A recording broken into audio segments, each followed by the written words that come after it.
This video will cover 30, 60, 90 special right triangles. In a previous video, we studied 45, 45, 90s and used their special theorems. Today, again, let's start with how this works.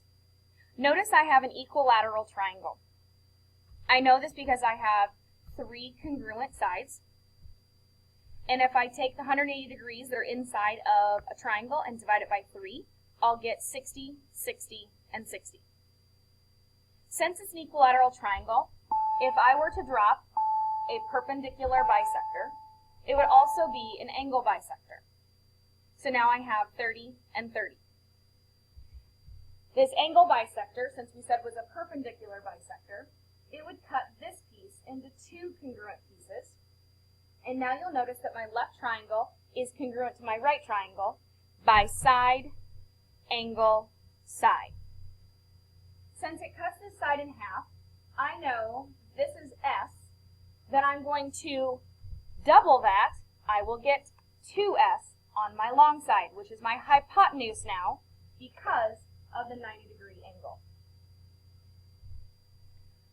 Next, we're going to use Pythagorean theorem to solve this. I'm going to use S as my A, B for my height here, and this as my hypotenuse.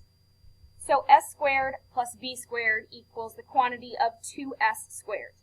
Let's do some algebra here and simplify this one into 4S squared. Notice I have to square the 2 and square the S.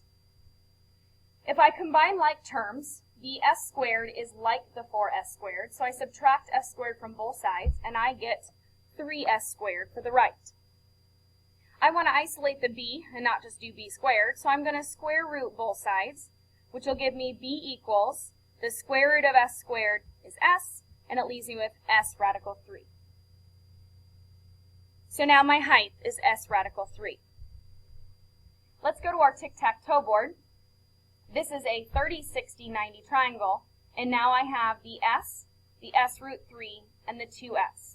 Notice that S is always across from the 30-degree angle. It's the shortest side because it's across from the smallest angle.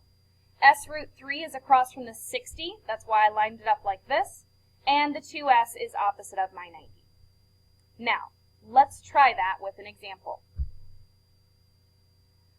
Here I have a 30, 60, 90 triangle, so I'm going to go ahead and make sure I have that on my tic-tac-toe board and bring over my theorems. I'm going to fill in what I know. My short side, opposite of my 30 degree, is D. Opposite of my 60 degree is my long side, which is 5, and opposite of my hypotenuse is the longest side, the hypotenuse is F. Let's bring those formulas over. The hypotenuse equals 2 times S, so notice hypotenuse is equal to 2S. My long leg is equal to S root 3, where S is the short leg. Now let's plug in what we know. Hypotenuse is F from my bottom line, and that's equal to 2D. Well, I have 2 variables, so I can't solve this one, so let's try this one over here. The long side is equal to 5, and I put in D root 3, because D is my short side in this example.